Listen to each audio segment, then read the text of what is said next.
Presentation wọn mo ṣe máa ń play. The mannerisms in his voice are top notch. You need to study him. But I pay bóyá ṣe research tó ni, I think people like that, tí wọ́n bá lọ study wọn dáadáa, tí wọ́n fi wọ́n learn, you can still come up with some fantastic productions. I think so. Àwọn ni mo rí táwọn èèyàn lo orin wọn jù yàtọ̀ sí Julius Araba. Àwọn ni wọ́n tún lórí wọn jù. Commander, especially Sunny, Dele Abiodun, Idowu Animasha. Àgbọ̀n má gbẹ̀ni, Abogutan, ẹja Abogutan. Èmi gan bọ́lọ̀ ń bá fún mi ní ààyè báyìí. Kémi náà yà wá orin wọn kan. Kọ́mọ̀ náà àwọn orin wọn tó ń lò ẹni rí nǹkan yẹn. Yóò bàbá Commander Obesi, tá bá fẹ́ wo bàbá ń sìn, níbo la ọwọ́ táwọn làwọn gangan ti kọ́ṣẹ́ orin jùjú. Ọ̀gá wọn ni mo fẹ́ gbẹ́nu lé kó tó di pé a yà sí ọ̀dọ̀ Ambrose Campbell. Bàbá Fatai Rolling Dollar. Contemporary, àwọn ni ká sọ pé wọn fi bẹ́ẹ̀ jìnnà sí àwọn bàbá Àyìndé Bákàrè. Ó tilẹ̀ jẹ́ pé bàbá Àyìndé Bákàrè lè jù wọ́n lọ. Because bàbá Rolling Dollar náà wọ́n ṣọmọ kékeré 1928. So wọn jìnnà sí bàbá Àyìndé Bákàrè in terms of age àti music practice. So ọ̀dọ́ tí wọ́n inú báǹdì tí wọ́n ní bàbá Òbé, bàbá Samson Ogunlade àtàwọn míì ni wọ́n ti kọ́, ni wọ́n ti practice jùjú tí wọ́n. Mo gbọ́ pé nǹkan kan ṣẹlẹ̀ sí bàbá Rolling Dollar ló jẹ́ kí àwọn bàbá Òbé kúrò. Bí bàkà pé wọ́n take over báǹdì bàbá Rolling Dollar nígbà náà ni. According to nǹkan tí Commander sọ, wọ́n ní pé Rolling Dollar wọ́n ní woman kan tí wọ́n date. So bàtí ọkọ woman yẹn wá mọ̀, wọ́n wá ṣàròpù Rolling Dollar ipò jí rédíò. So Rolling Dollar láti lọ sí ẹ̀wọ̀n for 6 months. So ogo time to Rolling Dollar wà lẹ́wọ̀n ẹ̀ band ń play lọ, Commander lead. Okay. Or bẹ́ẹ̀ Samson lead mi ò tó lead náà àwọn méjì because àwọn méjì náà lè lead. So nígbà tí wọ́n ṣe yẹn wọ́n rí mẹ́tò owó nígbà tí Rolling Dollar wá dé, it became, it has always been like that anyway. One became aggressive. Wọ́n lé gbogbo àwọn tó kù. So Commander ló máa bẹ̀bẹ̀ pé ẹ má jẹ́ káwọn pípé lọ tí wọ́n bá ti lọ kí ní yóò ní ṣe. So wọ́n ní Rolling Dollar sọ pé even you, I don't need you, gbogbo yẹn kí àkóṣe ilẹ̀ máa lọ. So mo ṣe lọ form International Brothers tí wọ́n nìyẹn. Okay. So from the remnants of that, in fact, gbogbo kò sẹ́ni tó kù sọ́dọ̀ Rolling Dollar. So that was the transition from Rolling Dollar to Baba Chief Commander. Then mo ń láti àdélé pé Rolling Dollar wọ́n play pẹ̀lú Julius Araba. Yes. Èmi ń sọ fún Rolling Dollar lọ́dún yẹn pé ọ̀gá yín ni Araba, wọ́n ní kí ṣọ́gá wọn pa àwọn jọ ṣiṣẹ́ ṣàmọ̀ gbogbo àwọn. Wọ́n láwọn jọ ṣiṣẹ́ nípa àwọn play àgídìgbò pẹ̀lú ẹ̀. But nǹkan tí àwọn Commander bínú sí lọ́dọ̀ Rolling Dollar, òun náà ni Rolling Dollar face lọ́dọ̀ Araba. So kí ni ẹ̀ tún repeat rẹ̀. So òun ló split bandi fún àpẹẹrẹ wọ́n ní Araba ipe tí àwọn bá ti play tán àwọn máa lọ síbẹ̀ pé àwọn fẹ́ gbowó ipò máa kó Araba máa kó fún ìyàwó ẹ̀ ipò àwọn máa dúró. That same thing repeated itself nígbà táwọn Commander náà bá fẹ́ gbowó lọ́wọ́ Rolling Dollar. So olórí bí pé wọ́n kọ́ mọ́ṣẹ́ ni. mi mọ́ gbà yẹn. So àwọn olórí ni. So ọ̀nà tí bàbá Òbé ṣá, ọ̀nà bàbá Rolling Dollar ni. Then of course gbogbo ayé ló mọ ọ̀nà tí bàbá King Sunny Adé, which was through bàbá Sala. Moses Ọláìyá. Ṣé olórin ni bàbá Sala ni? Olórin ni wọ́n. Fantastic high life artist. Olórin ni wọ́n. Fantastic high life artist. Even ṣe mọ̀ pé Bobby Benson tí mo sọ lẹ́ẹ̀kan yẹn kì í ṣe pé orin kankan náà ni wọ́n orin gangan kan ni wọ́n fi sọrí báǹdì wọn tó ń gbà tán bẹ̀rẹ̀ o. Theatre orchestra ni o. Theatre orchestra. Ìrèlè ìtẹ́yìn náà sọ pé ti bẹ̀rẹ̀ nínú MSS nígbà yẹn. Something like that. Yes. Mo wá ní place Aisho Pepe. ẹ má ti fagùn ṣe nígbà tí mo ti dárúkọ theatre orchestra yẹn nǹkan tó yẹ kẹ́ ẹ tún béèrè lọ́rùn pé bàbá Ògúndé kan they were contemporaries, they were rivals. Láàrin Ògúndé àti Bobby Benson, the competition was tough. Then, because most of the time, tá a bá ń sọ̀rọ̀ bàbá Ògúndé, we are talking about film. Orin tí bàbá Ògúndé kọ. Ọ̀pọ̀lọpọ̀ ọmọ polórin kí ni bàbá yẹn. Wọ́n láwọn ìyàwó wọn tó máa bẹ̀rẹ̀ sí fún fèrè báyìí máa wọ pé ìbẹ̀rẹ̀ sí rí ọ̀sánbù. Àwọn nǹkan tó fi náà ké Bobby Benson yẹn nígbà yẹn. Showmanship. Wọ́n náà fún fèrè báyìí, wọ́n á fẹ̀yìn lélẹ̀ wọ́n máa tún. And he had that stage command. In fact, there was a story about a competition where between the two bands that Ògúndé won. So, I think from today onwards, màá fẹ́ káwọn èèyàn kí wọ́n acknowledge iṣẹ́ tí bàbá Ògúndé ṣe, even in music. Ká má máa sọ̀rọ̀ fíìmù wọn nìkan. Àwọn several albums ní bàbá yẹn ni wọ́n wax. So when we talk about high life in Nigeria, we shouldn't forget Ògúndé. For crying out loud, yes. He played it in his own style, in his own way. He never copied anybody. And tomorrow, we'll still be selling. Exactly. Àwọn èèyàn tí wọ́n dẹ̀ ń gbọ́ àwọn orin bàbá yẹn, wọ́n ń foni Ògúndé ṣe, ó ṣe rẹ́kọ̀dù orin, àdúrà ni. Ẹ̀rẹ̀ mọ̀ pé generation tá a wà yìí, ọ̀pọ̀lọpọ̀ irú èmi mo máa ń sọ mi ìwọ fún bàbá Ògúndé rí. Anything Ògúndé tí mo mọ̀, orin wọn ni. So kò ń ṣe pé wọ́n ní fíìmù tó pọ̀ tó yẹn pé a kàn á rí ra.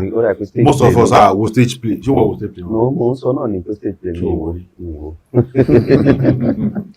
So Baba Ògúndé was also someone that had a pioneering effort in music. Bó tilẹ̀ yẹ pé wọ́n kó mọ́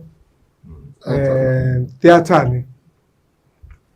Ìgbà tí ọ̀rọ̀ orin yẹn ṣe mọ̀ tó fẹ́ ṣe kinní díẹ̀ ni wọ́n temper down láti face theatre, because theatre became a better instrument of expression. Láti pass àwọn sarcasm, innuendos to the government of the day. Through dramatic productions. Tẹ́ bá gbọ́ nípa eré kan tán ní wọ́n lọ ṣe ní Jos tí riot tí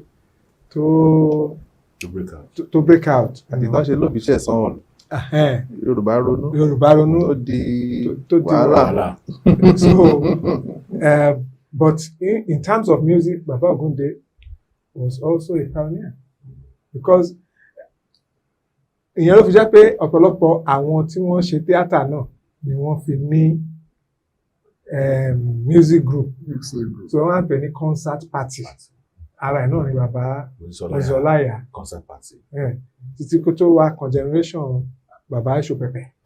Kí lórúkọ bọ̀bọ̀ yìí o? Bọ̀bọ̀ ṣe sáré ṣe Kọ́lá ni àbí kí nìkan? Kí lórúkọ máa yẹ tó máa ń kọ Ayọ̀? Níbo ló wá wà ní gbogbo nǹkan tá à ń sọ yìí? Tí wọ́n ní ṣe pẹ̀lú influence, foreign influence tó ṣẹlẹ̀ ní film. And when I talk about Ayọ̀ Sàríṣekọ́lá, there's no way I'll miss out Adelove. Yeah. So à ń lọ sí tíátà díẹ̀ nìyẹn. Lórí bó tilẹ̀ jẹ́ pé Ayọ̀ Sàríṣekọ́lá pé tá a bá fojú olórin wò wọ́n, orin tí wọ́n kọ ká mú orin ká kọrin bíi India bí ìfẹ́. Tó dẹ̀ ní ṣe pẹ̀lú ká lo ohùn bí ohùn India, which was what Adelove was also doing. Innovation ló jẹ́. Nípa pé okay, tá bá ń ṣe fíìmù, tá bá ń act, àwọn India tí wọ́n ń kọrin ìfẹ́ yìí tó àwa náà lè kọ tiwa bẹ́ẹ̀. Èèyàn fẹ́ mọ̀ pé Ayọ̀ Sàríṣekọ́lá ju Adelove lọ lọ́jọ́ orí. Wọ́n jù wọ́n lọ lọ́jọ́ orí nígbà náà. Láàrín tí máa gbé lẹ́gẹ́lẹ́gẹ́ báyìí. But nítorí pé a ti kọ́kọ́ mọ Ade Love ká tó mọ̀ àti assume pé àwọn ni wọ́n dàgbà ju Ayox lọ whereas Ayox jù wọ́n lọ ní ọjọ́ orí. So influence Indian music in films òun ni àwọn méjèèjì yẹn ni wọ́n portray ní Nigerian music scene, and it wasn't all that wọn kì í pé bóyá wọ́n gbára lé láti fi àwọn kan wọ́n pé kankan fi embellish film production wọn ni, especially people like Ade Love kankan irú àwọn Ajani Ogun ẹ rí pé àwọn tí wọ́n ń fi ohun orin tí Yorùbá wa àwọn ohun rárá yẹn ó wà nínú bí Ade Love bí wọ́n ṣe ń kọrin. Tàbá orú Ajani Ogun yẹn máa jí máa wẹ̀ máa ṣoge o máa jí máa wẹ̀ máa ṣoge Ajani Ogun wẹ̀wù tọmọbìnrin ò lè lọ o máa jí máa wẹ̀ máa ṣoge. So tàbá ń sọ̀rọ̀ music in the theatre or theatrical music, we will still continue to refer to people, the pioneering efforts of people like Ogunde. Like Ade Love. So kìíní ń kọ́ aṣọ pẹ̀pẹ̀. Àwọn náà tí wọ́n bí high life kind of style náà ni, but ṣe mọ̀ pé nǹkan tó ní ṣe pẹ̀lú theatre ó bí story bá ṣe lọ ni wọ́n ṣe máa compose, but in composition yẹn ó wá lè jẹ́ in high lifestyle. But tó wá dàbí pé opening glee bẹ́ẹ̀ ṣe sọ ní ìbẹ̀rẹ̀ ní ti aṣọ ìṣọ̀lá ń jó ìṣọ̀lá ń yọ̀ ìṣọ̀lá wọ bàtà òyìnbó orókóńgá Ògúnṣọlá ń ṣe bí àwọn Amẹ́ríkà wọ́ndà wọ́n wọ́n yí ọmọ ẹ̀jẹ̀ bá jẹ́ bẹ́ẹ̀ ṣe kọ́ yẹn high lifestyle ni. You called it opening glee. Kò sí even theatre our ọmọ primary school ó gbọ́dọ̀ ní opening glee. That was the standard. Kéré jíjẹ. Yes, that was the standard. Ilé kan máa ṣe fún one school gbà yẹn wọ́n á daṣọ bo stage báyìí wọ́n kọ́ gbélú jáde. Wọ́n máa wá file out. Wọ́n á dẹ̀ calculate to the right, to the left, to the right. Wọ́n á dẹ̀ máa kọrin opening glee. Wọ́n bá dẹ̀ kọ́ tán wọ́n bá wọ́n á kúrò then drama will now start. There is also closing glee after the drama. Orin tó máa fi ṣe summary story tẹ wò yẹn o. Ìbáyìí náà wọ́n á kọ ṣìkàṣìkà máa gbàgbé ọ̀la dánilẹ́rù ìkà ò pé o ẹ má ṣe o máa jó ijó yẹn àjò. Àwọn kan náà lè ṣì máa ń wà behind the scene wọ́n máa ṣe background sound wọ́n máa kọrin London it by the time tí wọ́n bá ń ṣe show lọ́wọ́ lórí stage. Exactly. So ara ẹ̀ náà ni, but ṣe mọ̀ tá a bá mú ní in concrete terms there was theatrical music. Ogunde was at the forefront of it, having been a recognized high life musician. Ade Love was also very much prominent because he brought in some indigenous musical styles and Indian music influence to do songs for the theatre.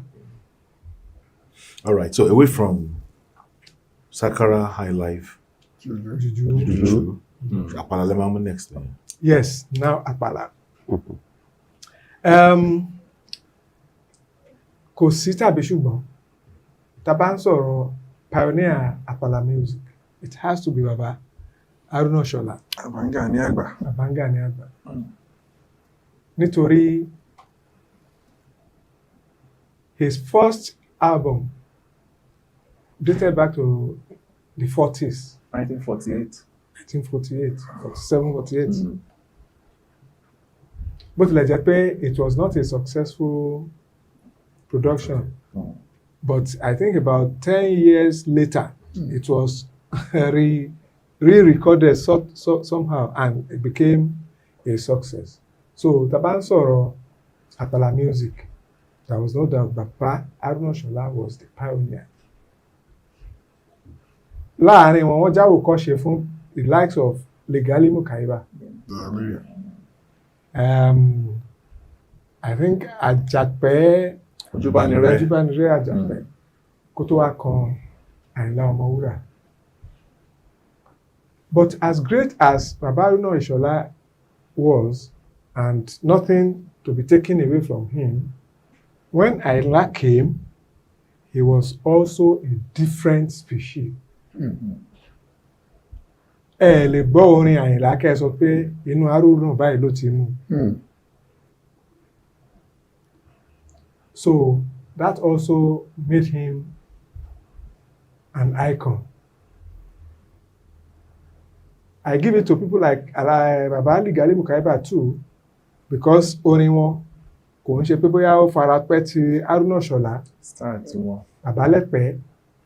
I also give it to à ń pe bàbá kan ní Nasiru Atúnwọ̀n ní Kòròdú. Ara àwọn tí wọ́n kọ́kọ́ lo guitar ní indigenous music nìyẹn. Ṣé mọ̀ pé jùjú ò kì í ṣe indigenous, ní ìpè jùjú ní indigenous ẹ̀hẹ́n. Ara àwọn tí wọ́n kọ́kọ́ lo guitar ní indigenous music nìyẹn, Nasiru Atúnwọ̀n. So àwọn náà, at least for coming up with that, is an innovation. Ìyẹn túmọ̀ sí pé Nasiru ṣáájú Fatai Olówóyọ̀. Fatai Olówóyọ̀ ó kéré láti introduce guitar sínú àpàlà. Fatai Olówóyọ̀ báwo ló ń dé? I'm sorry, I'm not denigrating him. I'm just saying compared to Nasiru Atúnwọ̀n. Nasiru Atúnwọ̀n was already, yes. Of course, Baba Olówóyọ̀, he did fantastically well. But then, àwọn Atúnwọ̀n ti fi látàrí rẹ́kọ̀dù ìṣẹ́jú méjì ní Atúnwọ̀n ti ní guitar. Wọ́n dẹ̀ ní Àyìnlá Ọmọwúrà gan kọ́ ló ní band. Wọ́n ló jágbà mọ́ Adéwọlé kìnnìkan. Kò jágbà. Bó ló ṣe wá rí? Kò jágbà. Ṣé rí ìtàn àwọn orin kọ̀ọ̀kan? Òun ni kò kí ń jẹ́ káwọn èèyàn kan wọ́n lè understand bí trend ẹ̀ bó ṣe lọ. Ìtàn àpàlà ní í ṣe pẹ̀lú wípé àwọn tí wọ́n ń lu ìlú gángan ọ̀tọ̀ ni wọ́n máa ń dárìn ni. Mo ti sọ kínní yẹn ní àgbàlẹ̀tù náà. Àwọn tí wọ́n ń sun rárá wọ́n máa ń dárìn ni. Oníkálùkù ló máa ń rìnrìn ẹ̀ lọ. Ṣùgbọ́n níjọ́ tí onílù ti wò pé gbogbo èèyàn kan ló gbọ́ lù. So tó bá kí ẹlòmíì kan fẹ́ kí pa báyìí nígbà tí ò bá gbọ́ nǹkan tó nílù ń wí. Whereas tó bá pé onírárà ló débẹ̀ tí wọ́n pé ohun tó bá ń sọ á máa gbọ́. So níjọ́ tó nílù ti wò pé ìwọ lè sun rárá èmi lè lùlù bóyá wá join mi. Onílù ló kọ́kọ́ invite onírárà. Òun ló fi jẹ́ pé onílù ló ń jẹ ọ̀gá àwọn tí wọ́n jọ ń kóra wọn kiri. Nígbà yẹn. Ara scenario yẹn ló lead sí Bàbá Haruna ṣe di alápàlà akọ. Alápàlà kíkọ wípé wọ́n kọrin àpàlà. Onílù wọn ni ó invite àwọn náà. Ohun Ìṣọ̀lá Bello dùn wá máa kọrin.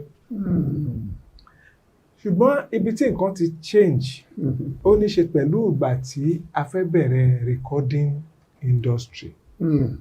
Àwọn òyìnbó tó ní recording industry, ẹni tí wọ́n bá ń gbọ́ ohùn ẹ̀ làwọn rí gẹ́gẹ́ bí olórí. Okay, àwọn náà yí gbogbo ẹ̀ padà. Àwọn ni wọ́n yí padà. So kì í ṣe bó jágbà. Kì í ṣe àjágbà. It was a restructuring. Music practice was restructured. Traditional music practice was restructured. By the whites. To favor the lead singer when there is going to be a recording contract. Bọ̀kẹ́ balẹ̀ bọ́ nílò ṣe pàtàkì tó ẹni tó sì jẹ́ ọ̀gá olórin yẹn náà àti onílù ni wọ́n jọ jókòó ní ẹ̀yìn album. Òótọ́ ni mo ṣe rí i pé Àyìnlá Ọmọwúrà àti Adéwọlé wọ́n á jọ jókòó pọ̀ ní wọ́n á jọ album. But with time náà wọ́n gba onílù yọkó ń bẹ́ ọ wá di pé olórin gangan nìkan lá máa rí. Nígbà tí bàbá Adéwọlé kọ́kọ́ kúrò ṣé wọ́n wá gbẹ́ni tó ti kú ń bẹ́ẹ̀. Ta ló wá fẹ́ sọ pé òun tún máa jókòó tí bàbá. So kàkà kí ẹnìkan tún wá padà jókòó tí wọ́n wá jọ ya group photograph pẹ̀lú gbogbo band wọ́n fi yẹn sẹ́yìn. Àwọn èèyàn kan wà níwájú. So that was what happened. All right. Mo fẹ́ dá padà sẹ́yìn briefly. I mentioned Dr. Orlando. Yeah. Ṣé wọ́n pe topic wa pioneers. So mo fẹ́ wo ibo làwọn wà. Even Délé Òjò. Okay. Àti bàbá Orlando. Àti bàbá Délé Òjò. Ẹ máa wá pé okay like bàbá Orlando for example wọ́n pé wọ́n gbọ́dọ̀ Rolling Dollar kọjá. Orlando ọ̀wọ̀. Bẹ́ẹ̀ni Orlando ló Rolling Dollar ló kọ́ bàbá ní jìtá. Bẹ́ẹ̀ gbọ́ rí. Bẹ́ẹ̀ni. Bàbá Rolling Dollar ló kọ́ bàbá Orlando Ọ̀wọ̀ ní gìtá. It was his guitar tutor. Wọ́n gbàbẹ̀ kọjá ní kí ṣe pé wọ́n jọ ṣiṣẹ́ pọ̀. Wọ́n lè kọ́yàn ní bó ṣe máa play guitar bó ṣe jọ́ kan bó ṣe jọ́ méjì wọ́n á jọ wà pọ̀ náà. Somehow. So now tá bá wo bàbá Orlando nígbà táwọn bẹ̀rẹ̀ tí wọ́n kọ́kọ́ jáde mentor wọn was Ike Dairo. Ọ̀tọ̀ ni pé wọ́n kọ́yàn guitar o ọ̀tọ̀ ni ní tí mo ṣe sọ pé mentor wọn ni Ike Dairo ni pé ẹ lọ gbọ́ early productions Orlando Owo ẹ kọ́kọ́ rò pé Ike lẹ́nu style Ike ni bàbá Orlando Owo kọ́kọ́ ń kọ. Not Rex Lawson. Not Rex Lawson. Rex Lawson in the high life way. Okay. But in the juju way, it was Ike Dairo. Tí o bá sí pé bí YouTube ṣe máa ń flag kiri ni, àbá play bá demonstrate kan, àbá play one old Orlando, ẹ kọ́kọ́ rò pé Ike Dairo lẹ́ ń gbọ́. The truth of the matter was that most juju artists of the early 60s saw Ike Dairo as a model. Only most of them copy. Most of Tidori Orúkọ. Ká mú two initials ká tó sọ surname. IB Orí Owó. MA Jayesimi. And there was one Sule something. Sule Agbola ni. Ó pọ̀ àwọn SF olówó kéré. Okay. Gbogbo wọn yẹn ẹ lọ gbọ́ wọn ẹ kọ́kọ́ rò pé Ike Dairo lẹ́ ń gbọ́ ni. So it took a while before Baba Orlando took his own personality and he established it when he became Canary. So in a way, he was a pioneer of Canary music. But what is Canary music without Juju? You cannot separate Canary from Juju. It is a branch of Juju music, a style of Juju music. So anybody who performs Canary music, yes, must have taken their lead from Baba Orlando. Then Baba Dele Ojo, I don't know how to class his own music because wọ́n bá momentum kan bọ̀ kí wọ́n tó travel láàrin àwọn àti chief commander kò sí some similarities. The only thing to separate wọn bá ni pé dialect, the Ìjẹ̀ṣà dialect was more prominent in Àkúrẹ́. Àkúrẹ́ ní ìdákanmọ̀ ẹ̀mọ́dà ọmọ Èkó lè mú. So ó wà audible nínú Baba Dele Ojo, unlike the mainstream Yoruba that chief commander was using. And if we want to be fair to ourselves, how many people followed Dele Ojo's style? Because before we can push somebody to the forefront, there must have been disciples. Wọ́n ní Sunny Agaga. And aside from Sunny Agaga, there was no doubt that he was an icon. He was great. No, he was great. He was very, very great. And he knew his music. What good gun. What then a good voice. Ṣé nǹkan tó ṣẹlẹ̀ ń gbà ẹni pé bóyá wọn jẹ́ kéèyàn dìde látara wọn ni? Jẹ́ pé wọn ní disciples tó. I don't believe in that. Kò sẹ́ni kankan tó mọ̀. Nobody can hold anybody down. Ṣé wọ́n ní talent? well, maybe I'm not too traditional, Sha, but I don't think anybody can say somebody or can debar someone from. Káwọn náà kọ́kọ́ tẹ̀ make effort ká kọ́kọ́ tẹ̀ náà tá bá rí pé ẹni ilé ní talent lóòótọ́. There are some people that we know pé wọ́n ní talent lóòótọ́, but talent is not enough. It can never be enough. Effort, passion, and that determination to succeed must also be there. Bí a kì í share a little story nípa Babadele Ojo. Babadele Ojo kúrò ní Ondo State area. Wọ́n lọ sẹ́kọ̀ọ́, wọ́n lọ join band Dr. Victor Abimbola Olaya. But don't join Olaya as a trumpeter ní second set wọn. Wọ́n ní jọ́ kan pa àwọn sọ̀rọ̀ láàrin àwọn àtàwọn band boys pé àwọn wá sọ pé àwọn kan àfojú sí music mi ló fáwọn ṣe máa lọ dá band tí wọ́n lẹ̀. Wọ́n ní bí ìgbà táwọn wá rí the following day pé wọ́n ti lọ gbé fún Dr. Olaya pé báyìí ló sọ pé fẹ́ dá band lẹ̀ o. So Dr. Olaya wá disband.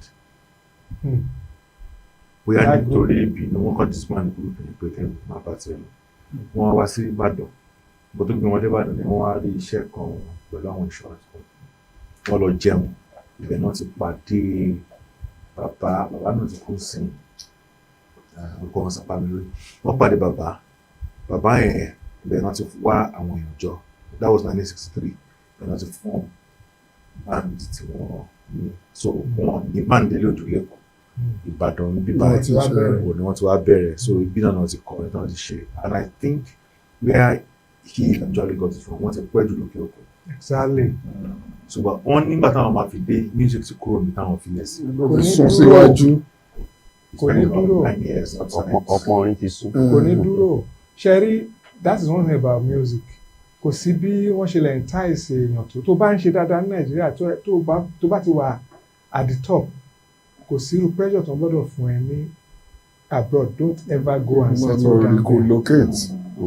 Lọ máa bọ̀ lóye kó jẹ́. It is a very big mistake. Onírànwọ́ kí ẹ ti yàn bọ̀ attempt ẹ̀ pa àwọn No, much because just like wọ́n fún wọn ní key to this city, key to the other city. how many people will realize that that same thing affected Adewale Ayuba? Because by the time Adewale Ayuba came back, àwọn Pasuma ti gbàjọba. Ṣé bá rántí after 1993 June 12, Ayuba was critical of the situation in the country and all that, and decided to leave.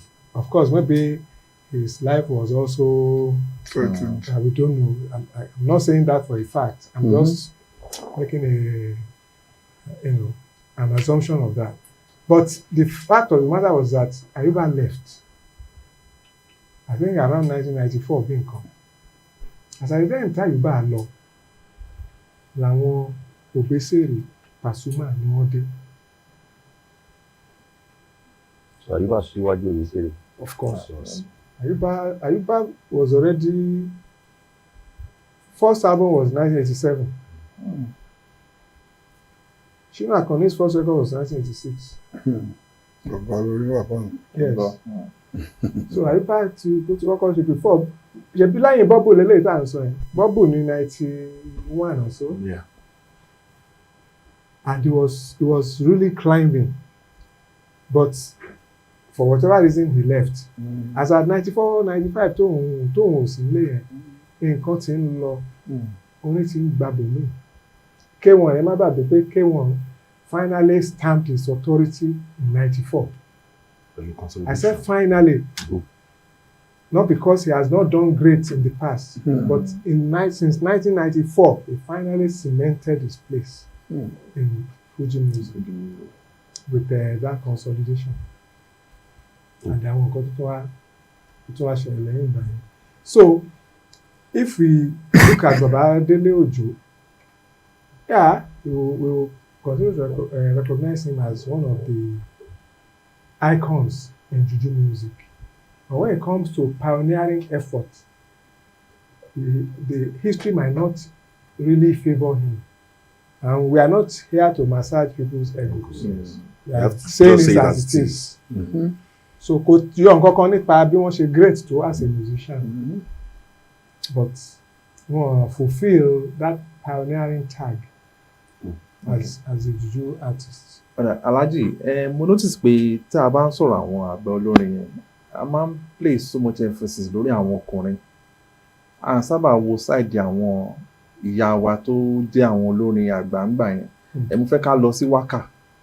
Tá a bá ń sọ̀rọ̀ wákà music tó jẹ́ traditional music náà ni, tá a lè pè ní pioneer wákà music. Àgbáwo wákà gan ṣe wá. Ọ̀rọ̀ wákà ó pín sí méjì mẹ́ta. Àkọ́kọ́ náà àwọn alásàlátù mọ́ṣáláṣí, àwọn ẹgbẹ́ alásàlátù, àwọn ni foundation ni. Most times a cappella ni wọ́n máa ń dá orin, wọ́n máa ń ní àfáà tó máa jẹ́ ọkùnrin láàrin wọn. My father used to be one of such. Wọ́n ní àwọn ẹgbẹ́ alásàlátù ní mọ́ṣáláṣí wa ń gbà yẹn, àwọn ni wọ́n máa ń coordinate wọn. But àwọn obìnrin yẹn náà àwọn náà máa lead orin wọn láàrin ara wọn bẹ̀ náà. So ìyẹn lẹ́gbẹ̀ẹ́ kan. Ìkejì ni orin kan tá a pè ní orin sẹ́lí. Orin sẹ́lí yẹn àwọn obìnrin náà ló máa ń kọ, ṣùgbọ́n kò fi bẹ́ẹ̀ ní ṣe pẹ̀lú àjókòó sí mọ́ṣáláṣí. Wọ́n máa ń play orin sẹ́lí níbi ìkómọ, níbi ìgbéyàwó. So ìyẹn wà mọ́ secular ju orin àwọn alásàlátù lọ. Àti ìdè wákà ó wà secular. Ó jẹ́ orin tí a lè fi ṣe ayẹyẹ, ìyẹn sẹ́lí. Wọ́n máa ń lo àkúbà, wọ́n á lo there is one cymbal like this tó máa ń ní ring létí báyìí. Ìyẹn gangan ni ó ń jẹ́ sẹ́lí. Máa ń gbé lọ sí àwọn ìwé kómọ. Yes, ìyẹn gangan ló ń jẹ́ sẹ́lí tí wọ́n á fi àkúbà sí. So àpapọ̀ ẹ̀ náà pé wọ́n ń lu sẹ́lí. Now láàárín àwọn tí wọ́n wá mọ wákà dá ní alásàlátù, àtẹni tó fẹ́ dáwọn èèyàn lára yá ní ibi ìkómọ ìgbéyàwó àìṣílé ni wákà ti jáde. So a combination of the sacred and the secular of sẹ́lí, so that ó wá lè ṣeéṣe kéèyàn máa wá lò lára àwọn orin wákà yẹn, lára àwọn orin alásàlátù yẹn wọnú ẹni tí a lè sọ pé gbogbo ayé mọ̀ pé ó léwájú, especially nípa recording náà ni Alhaja Batile Alake. So àwọn ni pioneer waka music. Some years later ni Alhaja Queen Salawa Abeni táwọn pèrè àwọn ní Fuji modernizer, waka modernizer. Alára agbó àbí nǹkan. Kubura ó tẹ̀lé Salawa. Alhaja Salawa. Ṣé wákà ṣì wà dì sí? Wákà wà. Kò láti lè rí wákà. Queen Aweni oníwákà. Amdalat Aweni. She plays good waka music. At what point ni Alhaja Salawa Abeni? And not question me, not stop as my play waka, not bẹ̀rẹ̀ sí ní kọ Fuji. Ìgbà tó ti dọ́dọ̀ Kọ̀lẹ́ntínà tẹ́jẹ̀ ti rò pọ̀ bẹ́ẹ̀ ni. Torí wákà inú rẹ̀ wọ́n kọ̀ ní. Ìgbà tí wọ́n ti fẹ́ General Kọ̀lẹ́ntínà Àyìnlá ni wọ́n ti mú wákà mọ́ Fuji. The tempo ẹ̀ wá change. Tempo lọ. Instrumentation ló yàtọ̀. Yes. Percussion gbogbo kan náà kó sí. They started playing Fuji instrumentation to accompany waka songs. Níbẹ̀rẹ̀ bí wọ́n ṣe papọ̀ pẹ̀lú General Kọ̀lẹ́ntínà Àyìnlá yẹn, wọ́n ṣì ń kọ wákà wọn lọ, but ìlú Fuji ni gbogbo time don kọ òkè àgbà tí mo gùn yín Salawa. Wọ́n ṣì ń kọ wákà wọn. Wákà yẹn pure but ìlú Fuji náà lù sí. Tẹ́lẹ̀ báyìí ti wo ábọ̀mù Kọ́láwọlé mo bá lọ yẹn àti ìgbìyànjú ló dà pé tempo orin wọn ti bẹ̀rẹ̀ sí láti 1954. In fact, wàá rò pé Kọ́lẹ́ntínà ló ń gbọ́ ní ìlú, but orin Salawa ló máa gbọ́ lórí ẹ̀. Àti pọ́n ìbò jẹ́ rò pé bóyá àwọn báńdì Kollington ni wọ́n yes èèyàn lè ní tendency láti think because orí kan bọ́dọ̀ ṣì wà lọ́dọ̀ Kollington gbà yẹn ọwọ́ yẹn dẹ̀ ọwọ́ yẹn kì gidi so pioneers of waka of course Queen Batile Alake Alhaja Batile Alake no doubt she was right there at the forefront followed by Alhaja Salawa Abeni. Àwọn onímọ̀ká rẹ̀ pọ̀ gan-an tí a orúkọ wọn kò jáde dáadáa. Wọ́n pọ̀ gan-an. Ẹ̀rọ ìgbọ́n akọ̀ ọ̀gbọ̀n fàlù bẹ̀rẹ̀ àti mọ̀dé ìrántí first name wọn ọ̀gbọ̀n fàlù oníwàkà náà làwọn ọmọ style táwọn yẹn wọ́n máa ń kọrin bí Ligalibu Kaiban. Because àwọn Ìjẹ̀bú ni wọ́n sábà fara sí wákà pọ̀ àwọn Ìjẹ̀bú fara sí wákà dáadáa so that could account for the reason why they might have dominated to some point. Having talked about Apala, Waka, though mo ti béèrè question kan rí pé ṣé Waka ni the wife of Apala? Ó dàgbẹ́ ti dáhùn rí. Àbí mi ti béèrè. I don't know, I can't recollect. But to say Waka is wife is just to be playing with sexes. Okay. Because ọkùnrin ló ń kọ Waka ló ń kọ Àpàlà obìnrin ló ń kọ Waka ṣùgbọ́n tí ẹ bá gbàgbé Gbénga Adébóyè he challenged himself kí ló dé àwa ọkùnrin kọ jùjú ẹ bá wa kọ when he remembered the Decency Ọládùnní and Queen Ayọ̀ Balógun àwa ọkùnrin kọ Fuji ẹ bá wa kọ because àwọn there were some bóyá torí pé àti ìdèbẹ̀ṣà but I wish I even remember the name àwọn obìnrin kan wà lọ́wọ́ pé Fuji ni wọ́n kọ Waka even Queen Salawa Abeni tó di oní Waka Fuji Waka. So Gbenga now said lọ́wọ́ tó ń wá wáyé òun wá fẹ́ kọ Waka ó dẹ̀ rí kọ Gbenga Adébóyè. About experimental. Bí sí nǹkan tó máa ń ṣẹlẹ̀ tí èèyàn bá ti jẹ́ comedian. Take it serious ọgbẹ́ sọ́wọ́ ni take it serious gbà. Nǹkan tí mi ò ṣe fi comedy kọ́ra nìyẹn. Mélòó làwọn ọkọ̀ lẹ́yìn yẹn wọ́n ti move sí nǹkan. No, but that particular one you need to listen. I listened to it recently o. Ó ṣe iṣẹ́ gidi síbẹ̀ o. Gbenga Adébóyè ṣe iṣẹ́ gidi sí Waka tó kọ yẹn Ọlọ́run bá ń gbọ́ kò ń ṣe wàsá. Àfihàn tí Gbénga Adébóyè wà fẹ́ ṣe. Kò kí ń ṣe wàsá in fact tí ó bá continue he will have given Batile and Alhaja Salawa some tough time. Some tough time. Nítorí pé ó jẹ́ comedian ẹ̀kan dànù ẹ̀kan kọbi ara sí kó ṣáwádà ó ṣe gidi ni. So tẹ́ bá sọ pé Waka ni ìyàwó Àpàlà ẹ fẹ́ máa fi ride wọn àbí. Ride wọn. It is their own calling. But ó wá lè máa tún jẹ́ ìyàwó Àpàlà gan kó jẹ́ pé it's a genre of music on its own. But ṣebí Fuji dẹ̀ wá gbà mápàlà lọ́wọ́ eventually. Ẹ já bọ́ sórí Fuji gan. Àwọn pioneers of Fuji. Let's go.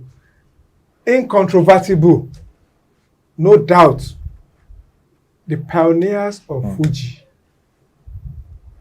Tí a bá yọ Fuji ti ìsàlẹ̀ Èkó. Because we might sound controversial at this point, yeah.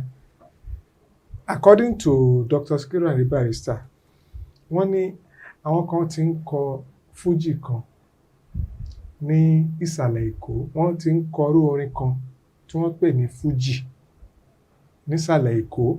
Wọ́n dárúkọ Saka Ọláìgbadé, Jolly Lawa, Kawo Aminu, Abinuwaye Bashiru. So tí a bá lè pe àwọn yẹn ní kò ń ṣerú Fuji eléyìí àwọn yẹn sàn mọ́ Sakara. This Fuji. No, I don't want us to go there. Okay. Because there is a reason why you now see them as Sakara artists. Okay. Gbogbo wa la mọ̀ pé wéré ni ọ̀pá àtẹ̀lẹ̀ Fuji yìí, Fuji eléyìí. but wẹ́rẹ́ yẹn náà ni ọ̀pá tẹ̀lé fújì tìyẹn.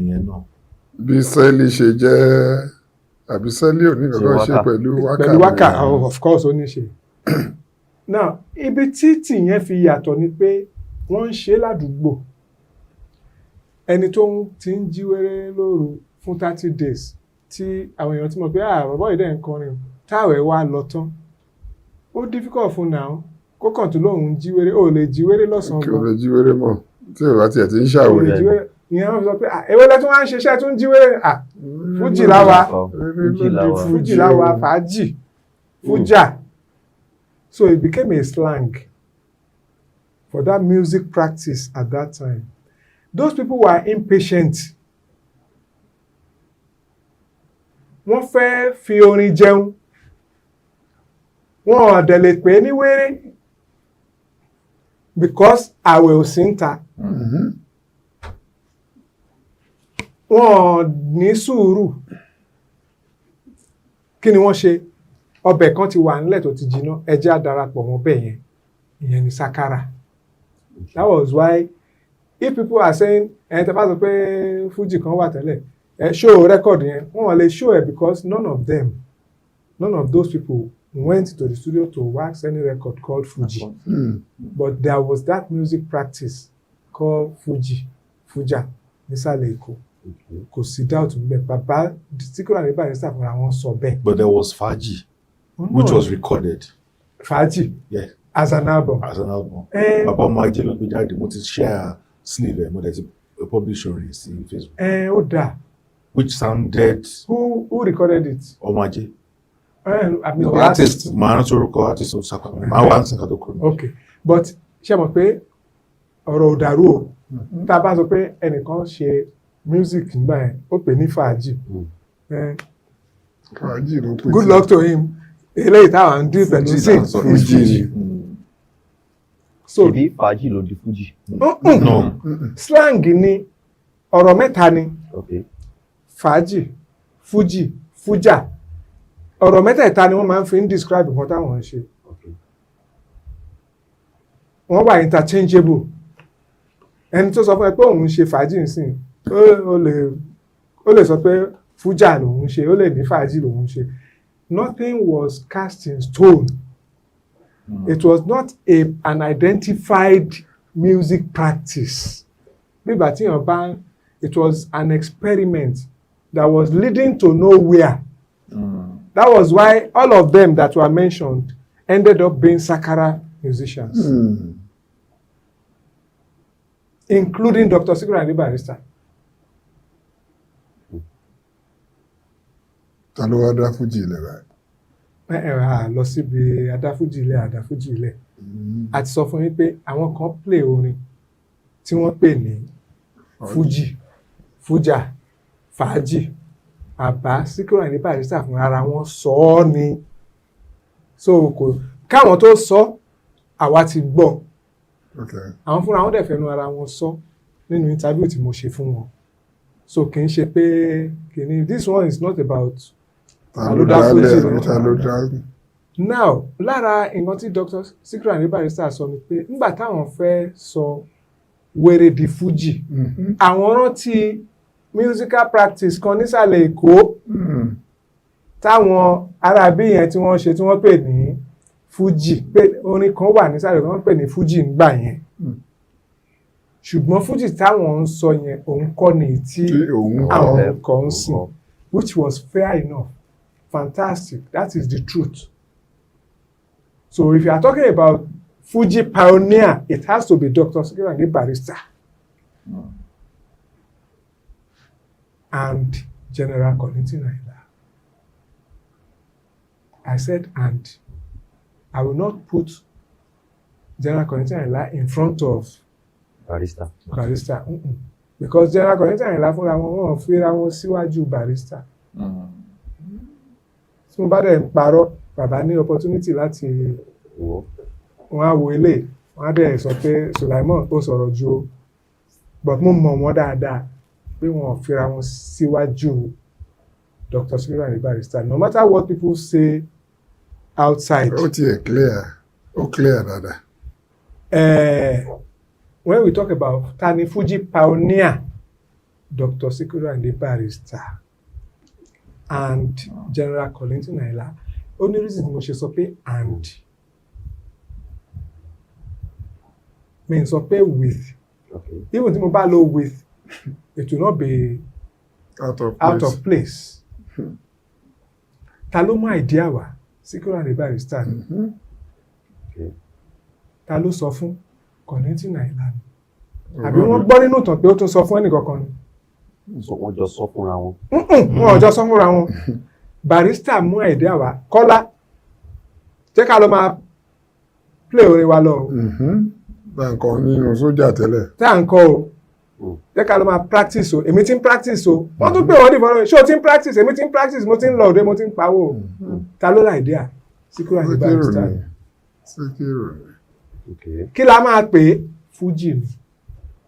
Kí ni Sikiru rántí tó fi pè ní Fuji? Orin kan táwọn kan ti ń kọ nísàlẹ̀ Èkó.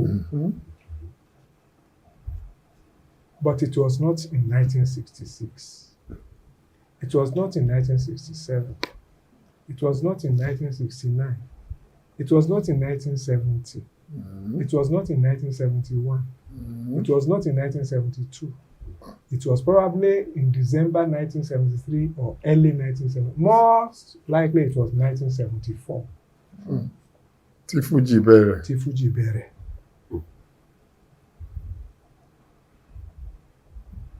Kẹ́ tó sọ pé ìsọkúsọ ni máa yẹn torí ẹ̀yin ará online ẹ burú gan.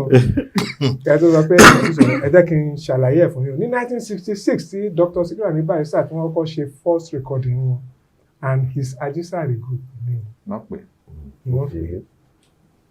Àwọn recordings tí wọ́n ṣe ní gbogbo ọdún tó tẹ̀lé in the early 70s and his Sakara group. Sakara lọ síbẹ̀. Bẹ́ẹ̀ni. The first album wọn tí wọ́n ṣe tó jẹ́ and his Fuji group was 1974. All right. Nǹkan tí mo ní mo fẹ́ wá jáde lẹ́ẹ̀kan. Orúkọ ẹni tó ṣe fàájì music yẹn. Jimoh Ayinla. Jimoh Ayinla. Anikura. Anikura. Yes. So nǹkan tí wọ́n kọ sí so nǹkan tí wọ́n kọ sẹ́yìn kìíní ẹ̀ ni pé Jimoh Ayinla and his group. Wọ́n kọ lédè Yorùbá pé Jimoh Ayinla yìí jẹ́ ọ̀kan nínú eléré fàájì tí wọ́n máa ń lu ìlú àkúbà sí. A bí ní ìlú Ìlọrin ní ọdún 1919. Ẹni tí ó jẹ́ ọmọ 50 ọdún àsọgbà tó jáde. Eré alákọ̀ọ́kọ́ tí ó kọ́ ṣe ni ó fi kí Anikura. Ó dẹ̀ tún ṣe eré mìíràn gẹ́gẹ́ bí Ògùrọ̀ ní kí ẹ máa tà. Ó jẹ́ ẹni àkọ́kọ́ nínú eré tí ó ṣe yìí tí kò sí ní ẹni tí ó bá dù ìrì akárí o by S. Adetunji, that is Olúbàdàn Sálíù Adetunji. So fọ́tò wọn àwọn tó wà ń bẹ so bí ìbẹ̀m̀bẹ̀ bí àkúbà nǹkan tí wọ́n tó wà ń bẹ. So ó jẹ́ fàájì mi ò wá mọ̀ bí i fàájì tí wọ́n ń sọ nísàlẹ̀ Èkó ní àbáwọn náà kàn create pé ẹ jẹ́ káwọn náà pè lọ́wọ́. Nǹkan tá a lè fi. But it was 1969. Nǹkan tá a lè fi. Okay, that was 1969. Torí wọ́n ní ó gbé ọmọ 50 ọdún nígbà tó ṣe ilé wọ́n dẹ̀ ní 1919. Yes. Okay. Nǹkan tá a lè fi tún tanná sí ni pé ṣé bàbá yẹn ṣé wọ́n jí wéré? Wọn kò sákọọ́lẹ̀. Tá a bá ti rákọọ́lẹ̀ pé wọ́n jí wéré, àkọ́kọ́ náà fàájì orin record fàájì ni wọ́n wax ó yàtọ̀ sí ìtawà ń sọ Fuji làwà ń sọ. Wéré ló sì di Fuji. Wéré ló rẹ̀ di Fuji. Àwọn tí wọ́n gbogbo àwọn tí Dr. Sikiru Ayinde Barrister dẹ̀ sọ pé wọ́n ṣe Fuji ní ìsàlẹ̀ Èkó yẹn gbogbo wọn ló jí wéré as amateurs. Orúkọ bàbá yóò dẹ̀ hàn nínú orúkọ yóò dẹ̀ sí nínú àwọn tó dárúkọ. So èèyàn kan ò lè tanná Fuji dé ọ̀dọ̀ bàbá Jimoh Ayinla. Ó yàtọ̀ síra Jimoh Ayinla orin fàájì làwọn kọ fàájì ni wọ́n kọ. Lọ́tà bá ń sọ̀rọ̀ Fuji pioneer Dr. Sikiru Ayinde Barrister and General Kollington Ayinla nítorí pé nígbà tó Ọlọ́run fi rán Síkírù ó fi jíṣẹ́ fún Kollington wọ́n dẹ̀ jọ rìnrìn àjò yẹn ni it wasn't a coincidence that 1974 tí Dr. Ayefele Barrister kan kọ́kọ́ release first Fuji album wọn òun náà ni Yẹra Kollington release first Fuji album ẹ̀. Bẹ́ẹ̀ ni. So ká má máa fi emotions ká má máa fi tàbùkù bá ara wa. Tàbá wa sọ pé pioneering efforts in Fuji tá a ti mú Dr. Ayefele Barrister mò ń sọ lẹ́ẹ̀kan pé bàbá general àwọn ní gbéra wọn síwájú. Bẹ́ẹ̀ ni Barrister. Wọ́n ní wọ́n ju àwọn lọ lọ́jọ́ orí lóòótọ́ ọ̀rẹ́ làwọn. Nínú interview kan tí mo wò láìpẹ́ Kollington ní Síkírù kọ orin tí a bá ní parọ́ orin ní Síkírù. So it shows the type of respect that he has for his friend. Mo ní àwọn ọ̀rẹ́ tó jù mí lọ gan-an. Mo ní ọ̀rẹ́ tó fẹ́ gba bí ọdún 10 lọ́wọ́ mi tí mò ń larúkọ mọ́ lórí tẹ́lẹ̀ ní báyìí mọ̀. Ṣùgbọ́n mo ti correct ara mi sí nítorí pé báyìí mi ò mọ̀. Nípa ẹni ẹ jù yín lọ. Mi mọ̀. Bó tẹ̀ jù mí lọ mi ò rò pé ó yẹ kó tó bẹ́ẹ̀. Wọ́n tó bá ti jọ ń jókòó ní class wọ́n á rò pé bóyá gbogbo yín lẹ́gbẹ́. So kì í ṣe bóyá mo fi ṣe àfojúdi. Ọ̀rẹ́ wa dẹ̀ dùn dáadáa. Ṣùgbọ́n níjọ́ tí mo mọ̀ pé ìlà jìnnà sí làlá. Ìkí mú ẹ jìnnà sórí mi ò ní wọn kọ́ mi bẹ́ẹ̀. So tabadẹ wa ń sọ pẹ̀lú gbogbo bí mo ṣe lálẹ́ yẹn náà because these are facts regardless of what the artists or the personalities might have said èyí tó jẹ́ òótọ́ ọ̀rọ̀ ń bẹ làwa ṣẹ̀ṣẹ̀ ń jáde ẹ má jẹ́ ká kì í ṣe gbogbo ọ̀rọ̀ tí mo sọ ní interview mo ní kì í ṣe gbogbo ọ̀rọ̀ tí èèyàn bá sọ nípa ara ẹ̀ ní òótọ́ kì í dẹ̀ ṣe gbogbo nǹkan táwọn èèyàn bá sọ nípa ẹ̀ ní irọ́. Bẹ́ẹ̀ni. A máa ń pọ́n ọjà wa ní nàá mi ń ṣáà ní fẹnu fa òkúta sí ọjà ara mi so mo gbọ́dọ̀ sọ pé mo ju bí ẹ ṣe ń wò mí lọ hype náà ni ó láyé but that does not mean that pé ká wá cast away history àbí ká do away with facts. Tá bá ti mú Barrister tá mú Kollington tá bá tún sọ̀rọ̀ pioneering efforts ní Fuji wọ́n pọ̀ o. Ẹni tí máa tún mú tẹ̀lé wọn would have been Agbada Owó. Yes. Tẹ̀lé àwọn méjì yẹn. Bẹ́ẹ̀ni and I have my reason. Tó bá níyàn ta gìtá sí Fuji bàbá yẹn ló kọ́kọ́ ta gìtá sí Fuji. Agbada Owó. Yes. Ta fún rẹ̀. Ẹ̀gbọ́n ta sí báńdì. Ta fún rẹ̀. That was in the 70s so. Late 70s ni o kì í ṣe bóyá. Bàbá yẹn náà dẹ̀ ṣe album jáde. Ó wà lórí YouTube. Go and Google Agbada Owó Fuji songs. You will see him with his guitar. Nígbà tó yá wọn wá lọ kó gìtá. Wọ́n láì fi tán ti bàjẹ́ nìyẹn. Gìtá wa pọ̀. Wọ́n fi ọjà. Because wà táà ń sọ yẹn náà. Àwọn kàn mọ̀ pé àwọn fẹ́ kọrin. Wọ́n dẹ̀ mọ̀ pé wọ́n lè ta gìtá. Wọ́n rántí pé orin gbọ́dọ̀ sync pẹ̀lú melody gìtá. Gìtá nǹkan náà bí interlude ló máa ń sábà fi ń ṣe náà. No, there was a time he was playing it all through. He had more than one album. Go and listen to them. He had more than one album. Èmi ti rò bóyá ká ti kú òbí rẹ̀ báyìí. À ń sọ̀rọ̀ kan lábẹ́lẹ̀ ká tó bẹ̀rẹ̀. Ẹ má tí ì lọ síbẹ̀. A ti parí pioneers in Fuji. We need to pay homage to whom honor is due. Okay. Tá bá kúrò lórí Agbada Owó. We have to go straight to K1. K1. Bẹ́ẹ̀ni. Nítorí bó tilẹ̀ jẹ́ pé Barrister style ni wọ́n fi bẹ̀rẹ̀. By 1984 tí wọ́n gbé Tàlà 84 jáde mode tí wọ́n fi kọrin tí wọ́n fi deliver album yẹn ó yàtọ̀ sí bí wọ́n ṣe ń deliver orin tẹ́lẹ̀tẹ́lẹ̀. It was a new experience, new direction tó bí oríṣiríṣi disciples because not long after ní 85 òun ni Shina Akanni náà release first album tiwọn. 85 or 86? 86. I mean, sorry, 86. Okay. 86. 86. Just Caliber. Àbí kàn ṣe first album. No, I can't even remember. Olúgbóhùn ni. Olúgbóhùn, okay. Olúgbóhùn gbóhùn mi. Olúgbóhùn gbóhùn mi.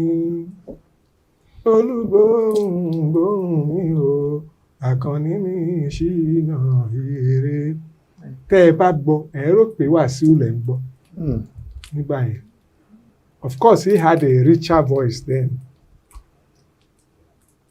So tàbá ní pé lára àwọn tó ń pioneering efforts, of course, K1. Because trend yẹn ló ń lọ kó tó di pé Ayuba came in 87. But it was briefly. It was briefly because Ayuba did not finally find his own identity until 1991 when he released Bubble. But even at that, he was able to define his own trend. Although Ayuba ní èèyàn ti lè fi ohun jùjú gbé Fuji tí ò dẹ̀ ní tàsé. Ṣéyàn fi ohun jùjú kó fi gbé Fuji. Ṣẹ́yìn lẹ sọ ní last time pé Kánà ṣe jùjú straight wọn bá jẹ lọ. Yeah, no, I think it was Bodala. But of course, I won't disagree with that. Though, for those who have trained ears, èèyàn á mọ̀ pé ohun Fuji náà ni ló ṣì ń lò. Ohun Fuji ló ṣì ń lò. Èmi máa ń describe ohun Ayuba as being metallic. Ohun tó ta. Ẹ lọ gbọ́ ohun Ayuba dáadáa. Ohun ẹ̀ ta kò wá relaxed bí someone like Òṣùpá, like Malaika. Ohun Ayuba wà relaxed bẹ́ẹ̀ ohun ẹ̀ ó high ó tán ní bóhun yẹn ṣe rí tó yàtọ̀ sí mainstream ohun Fuji gangan.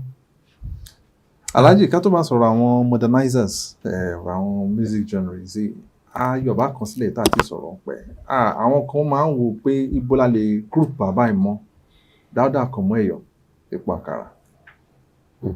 is a class of his own. Epo Àkàrà was in a class of his own. Wéré náà ni wọ́n jí. Inú mi dẹ̀ dùn pé Fuji ò tí bẹ̀rẹ̀ táwọn ti ń jayé. I think he probably even recorded before Fuji became Fuji. Wọ́n dọ́ta yẹ rẹ́kọ̀d kékèké. So whereas Dr. Sikiru Ayinde Barrister àwọn play Sakara music, Sakara tí ó ní Goji làwọn play. Epo Àkàrà pé tí wọ́n ní Sakara. Wọ́n dúró lórí Àwúrèbe. So that made him to be in a class of his own. Nítorí pé wọ́n jẹ́ ajíwéré ni Barrister ṣe máa ń credit wọn. I'm sure Barrister would have wished that pé káwọn jọ máa jẹ́ pé kán máa pè wọ́n ní onífújì. Bọ̀ṣẹ̀ wọn fún bàbá Epo Àkàrà jù wọ́n lọ lọ́jọ́ orí. So probably that was why the man had even moved on in his own style. Then tá a bá ní gbàgbé náà, Epo Àkàrà náà dédé ní style tí wọ́n níyẹn. He was also influenced by àwọn bàbá Tátàlọ̀. Nítorí instrumentation Tátàlọ̀ làwọn fi ń lu orin tiwọn. Kó tó rí pé ayé wá dáyé synchronized percussion táwọn náà tí wọ́n dẹ̀ buy into nígbà tí Fuji ti groove dáadáa. So Baba Ipo Akara was a pioneer and he had his disciples too. Yes. Okay. So but in Fuji today we continue to have pioneers.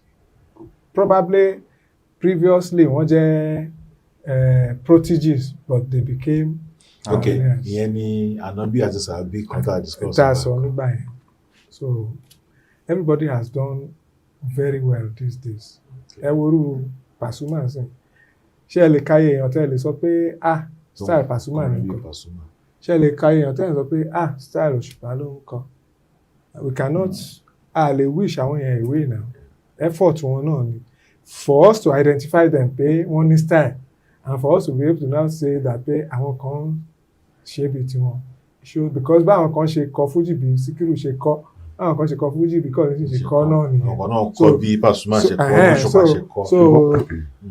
Nǹkan tẹ́ sọ yìí ló máa gbé mi lọ síbi modernization àwọn genres yìí.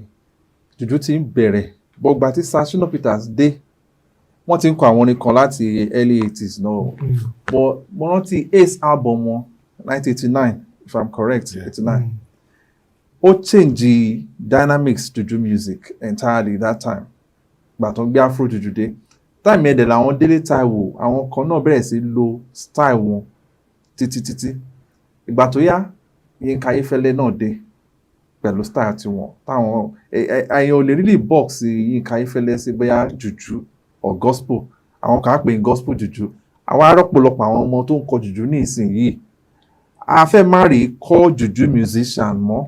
Gbogbo wọn gospel tó gbá gospel juju ní ló bá dé. Kò sí ohun méjì is for pecuniary reasons àti jẹ àti múni and ara business strategy náà ni tó bá ní craft tí òun ṣe gbogbo ọ̀nà ló máa wá láti rí wípé kí craft yẹn kó jẹ́ ìtẹ́wọ́gbà. Ẹ má yẹ ká gbàgbé pé nígbà tí Fuji bẹ̀rẹ̀ ọ̀pọ̀lọpọ̀ rí gẹ́gẹ́ bí orin àwọn mùsùlùmí kí làwọn tí wọ́n kọ́ ṣe wọ́n láti jára wọn especially with the restless mind of Barrister kó kọrin Òbé kó kọrin Sànní kó kọrin church so get and that endeared people to his music. So Christian náà lè pè máa yẹ kó wá bá wa kó mọ náà. Nǹkan tí generation àwọn Yinka Ayefele ṣe nìyẹn. Juju gangan ni wọ́n kọ́. Juju afro juju ni wọ́n play. Afro juju ti Shina Peters. Bẹ́ẹ̀ni. Wọ́n ní Yinka Ayefele. Bẹ́ẹ̀ni. Gbogbo generation yẹn. You can give it the name you want. Bẹ́ẹ̀ni. I can mention names. Tó yẹ pé different nomenclature ni wọ́n fún but gbogbo wa la mọ̀ pé it's all the same. Between late Wondadayo Kujore and Shina Peters, the controversy about who did what ìyẹn wà ńbẹ̀. Maybe to settle it, Dayo Kujore said my music is soko àbí but template tá bá ń gbọ́ ó jọ afrojuju àbí. Yes. Àwọn ọ̀rẹ́ Dayo Kujore tèmi mọ̀ wà tí wọ́n sọ pé Dayo Kujore gangan ni pioneer nǹkan tá a padà mọ̀ lọ́dọ̀ SSP as afrojuju. But anything that has to do with controversy, I don't usually dwell on it. Wọ́n ti ẹgbẹ́ tó lọ́rọ̀ gan-an náà ò tí ẹ̀ jẹ́ kẹ́ sọ. So there's no point. So juju template SSP ni most young juju artists tí wọ́n tẹ̀lé from 1989. Even àwọn tí wọ́n ti jẹ́ practicing juju artists. Yẹ́n ọmọ ikọ̀ àdé. Wọ́n pera wọn ní afro juju wọ́n fún orin wọn ní orúkọ ni. Bẹ́ẹ̀ni. Juju rock. Funky juju. Juju Makosa. Juju Makosa. This guy, Yinka Best. Adona. Yinka Best is in Lagos.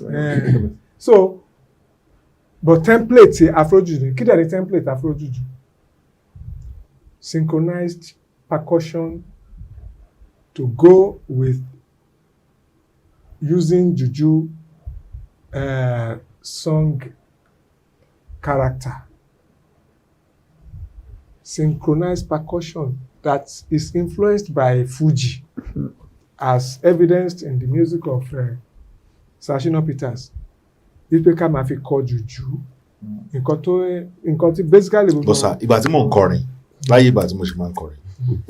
Tàbá ti kọrin dé stage. Oh, kọrin wọ́n sìn. You are now a retired musician. But not tired. Mo lọ wo nǹkan tó ń ṣe ń bẹ̀ ní nǹkan ṣe pé. So nígbà tí mò ń kọrin yẹn, mo rántí pé a máa kọrin débi kan kò dẹ́ ń ṣèmi nǹkan ló máa ń ṣẹlẹ̀ sí ó máa ń ṣẹlẹ̀ sáwọn olórin mi tí mo mọ̀.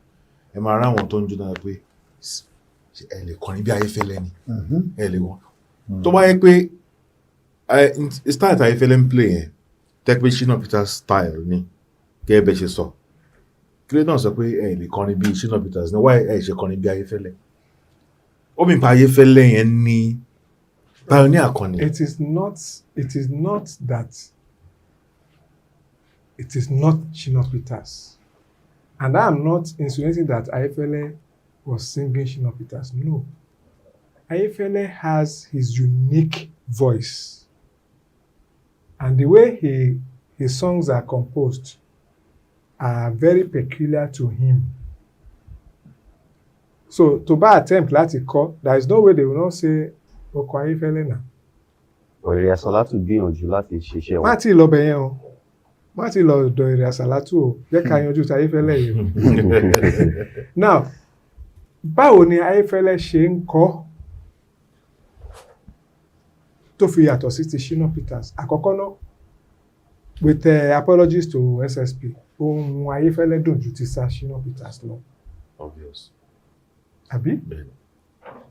Tẹ bá rí ẹni tó bá ní ohun tó dùn láti fi kọrin, tó dẹ̀ ní ability láti create melodies, tó bá kọ orin tẹ́ ẹ mọ̀, ẹ rò pé ẹ gbọ́ rí ni. Bẹ́ẹ̀ni. Mélòó orin Ayefele lórí bẹ́ẹ̀ description kan mọ̀ fún yín. Mo ní tẹ bá rí ẹni tí ó ní ohun tó dùn tó dẹ̀ ní ability láti compose orin, tó bá kọ orin tẹ́ ẹ mọ̀ ẹ rò pé ẹ gbọ́ rí. Ìgbà mo ṣubú tí wọ́n lè dìde tí ìbànújẹ́ gorí ẹ̀mí mi. Ṣé ẹ gbọ́ rí lẹ́nu Orlando ni? So ṣe pé ẹnìkan wà lọ fún Ayefele tó wá sọ ìgbà mo ṣubú tí wọ́n lè dìde tí ìbànújẹ́ gorí ẹ̀mí mi. Ṣé Ayefele ló ń kọrin àbọ̀làndó? Ọlọ́láyé mo bá ròde. Ẹ máa bọ̀. Délé àgbà má mo bá ròde. Àwòdì bàlíbàlí bá ń gà ó. Èèyàn ti Consoligbadun. Whose template was that? Ayefele. So you think that was Shina Peters? Yes. Because ìgbà tèmi try láti tú àárín ẹ̀ mi ò tún lọ sọ́dọ̀ Shina Peters gan ọ̀dọ̀ Olúọlá Kazeem mo tún sí àwọn náà ni ọlọ́lá o ọlọ́lá gbajúmọ̀ ẹ máa rán sí Olúọlá Kazeem. Was that before Ace? That was 19 after Ace maybe 2 years So after. template SSP ẹ wà carried away. Ẹ ní sùúrù kẹ́ lọ wo báwo ló ṣe jáde. Àlájú so SSP yẹn ṣe ni. SSP ni. Nínú Ace ni SSP ti gbé template yẹn kalẹ̀. Àwa tá à ń ṣe one man band. Intawa náà ń lò ní before Ayefele tó jáde. Ayefele came out in 1998 àbí 97-98. I have been playing one man band effectively, professionally since 94. I have been on stage since pé mo kó band jáde since 1990. Pé mo kó band jáde 90. Dípò ṣe dípò wá ń kọ́. ọ̀tọ̀ ni àti ìdébẹ̀ yẹn. ń bò lára tó débẹ̀ báyìí. àlè sọ ọ̀rọ̀ tán lẹ́ẹ̀kan. Ṣẹ́rí kò sí nǹkan tó Ayefele has nothing to be ashamed of.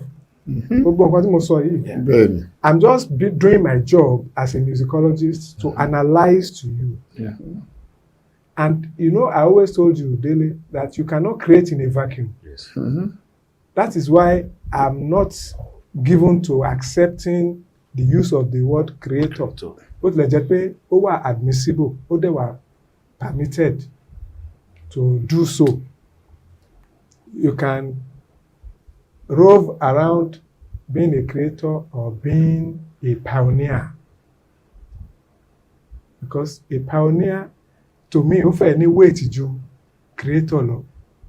Creator sounds big, but pioneer sọ pé nǹkan táwọn kan ò ṣe rí ni pioneer. Ó ní creator ni ẹni tó mú nǹkan kan kalẹ̀. Ó wá tún sọ pé you can be a creator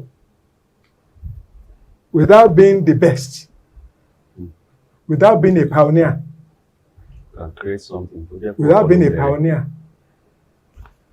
But tó bá ti jẹ́ pioneer pé before wọn ò ṣe rí. So at the point of effectiveness, pioneer ló wà níbẹ̀. To me, it is the peak of it. When you are a pioneer, nobody comes before you. Nobody. Shina Peters náà kọ́ nínú orin mo gbọ́ ọ mẹ́sàn-án. founder àbí nǹkan kan. creator, olùdásílẹ̀. Olúwa Shina Peters, olùdásílẹ̀ Afroji. Èsì náà ni, album èsì náà yẹn náà ni. Èsì ni template fún nǹkan tá à ń gbọ́ sí. Ìbáàjẹ́ gospel tún gbà. Ìbáàjẹ́ kìnnìkan kìnnìkan. Èsì ni template. Mega 99 kọ́. Mega. Yeah. Mega na juju artist now. But he started from the church. Okay. Yes. So ibẹ̀ ni gospel yẹn ti. So nǹkan tó ń ṣe wọ́n jù, sorry o, nǹkan tó ń ṣe wọ́n jù ni pé wọ́n fẹ́ jẹun ta kí wọ́n tún jẹun lé. Wọ́n fẹ́ kí àwọn congregation wọn, àwọn churches wọn, wọ́n fẹ́ kí wọ́n patronize wọn ni wọ́n ṣe máa ń sọ pé àwọn ń kọ gospel, àwọn ń kọ gospel. Àwọn crew ní question fún yín o. So kò ní ṣe Okay. Question tèmi ni pé à ń sọ̀rọ̀ pé àwọn kan pa ní àwọn kan creator. Ṣé style àbí wọ́n ṣe ń compose àbí wọ́n ṣe ń kọ orin ló determine pé àwọn ló create nǹkan yàrá àwọn ló ní wọ́n dá sílẹ̀. wọ́n dá sílẹ̀. Ṣe rí ibi tí ambiguities tó ti máa ń wà òun náà nìyẹn. Tí wọ́n bá sọ pé like I've just given you the Google definition of a creator, somebody who started something, who created something, including music, papa. But ó sọ pé pioneer is somebody who did something first before whom nobody else had done it. So táwa wò yẹn ni pé àlèsọ pa Ayefele ní style tí ọ̀rọ̀ tó. Of course, over time, he became an institution that people like Area Salatu now have come to Area Salatu see as a model. Kí dẹ̀ ni Area Salatu ṣe? Gbogbo èèyàn ti mọ Ayefele as Tumba Juju gospel artist. So èmi náà ní ìsìn jẹ́ kí èmi jẹ́ Tumba Islamic gospel artist. It was as simple as that. Change the religion. I think Ayefele just built on template ìtàn tí ń gbé bọ̀ Tó ti wà nílẹ̀. want to modify Yeah, because wọ́n ti sọ pé nobody builds anything on a vacuum. On a vacuum. So èèyàn lè dé pé nǹkan báyìí mò ń gbé bọ̀ wá sí kọ́kọ́ máa ṣe nǹkan kan so wàá máa modify díẹ̀. Ẹ wo ìrìn wákà, ẹ wo ibi tí wákà ti ń rìn bọ̀ gẹ́gẹ́ bí mo ṣe sọ ń sìn. A sọ̀rọ̀ àwọn alásàlátù, a sọ̀rọ̀ àwọn oníṣẹ́lẹ̀, àṣìṣe wa débì kan tá a sọ pé this is waka music. Waka music yẹn náà ni ó tún dúró lórí Alhaja Salawa Abeni tó lọ fẹ́ onífújì tó ti di waka fújì. Nígbà táwọn àwẹ̀ ní oníwákà dé, ṣé wọ́n jẹ́ tí sìn waka fújì ni? Template yẹn náà ni. Àwọn náà kàn tún wà nǹkan kan tó tún máa fi iyọ̀ àtàtà sí tó tún máa tún sound new ni and refreshing. A tó kúrò lórí ọ̀rọ̀ fújì. Yes. Ẹ sọ̀rọ̀ nípa mẹ̀rẹ̀ǹgì, ẹ sọ̀rọ̀ nípa Thai currency. Àbádẹ́ sọ̀rọ̀ nípa fújì lásìkò yìí, generation yìí wọ́n gbọ́ Thai dáadáa. Yeah, well, anyway.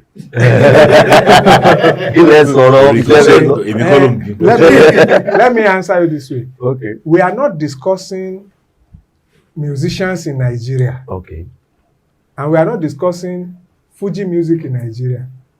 We said we are discussing pioneers of music in Nigeria. Tó bá kàn wọ́n, á dárúkọ wọn. Gbogbo wa la mọ̀ pé ṣé èèyàn ríru Táyé á sọ pé kò tí try ni. Olórin ni Táyé náà, regardless of the controversies. A dẹ̀ mọ̀ pé tó bá ń sọ pé ta ni role model ẹ̀, it has to be Pasuma. So it belongs to Pasuma school. That's an incontrovertible fact. Bàbá èèyàn wa, gentleman, Rashid Ayinde, fantastic musician. He did very well. A ṣì lo orin wọn kan ní àtúpalẹ̀ orin ní ESFM láìpẹ́. Okay. Fantastic. But gbogbo wa la mọ̀ pé disciple K1 ni wọ́n. Àwọn náà ò ní sọ pé bẹ́ẹ̀ kọ́. Àbí? So kì í ṣe pé bóyá èèyàn fẹ́ yọ ẹnìkan kúrò. Nígbà tó sọ pé mi ń dárúkọ, ṣé mo ti dárúkọ Ṣẹ̀fí Àlàó? Àwọn ìlú mi ṣá ni. Àwọn àbúrò mi Atawẹ́wẹ́, Múrí Thunder, all of them, Rẹ̀mí Àlùkò. Ṣáṣá èmi ò fojú kéré olórin kankan.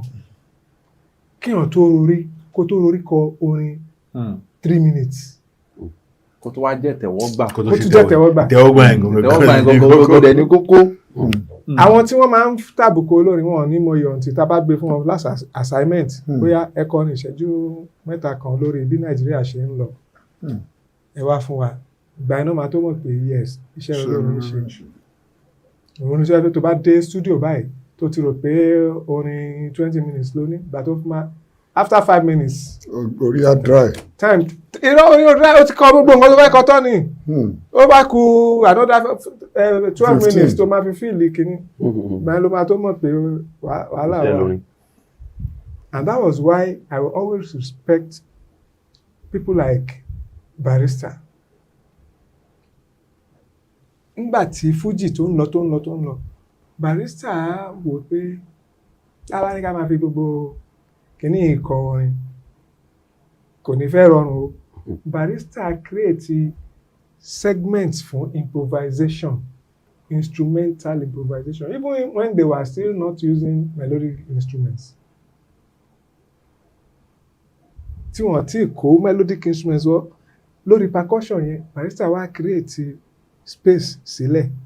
Wọ́n follow template àwọn oníjùjú, àwọn KSA, àwọn bàbá òbí.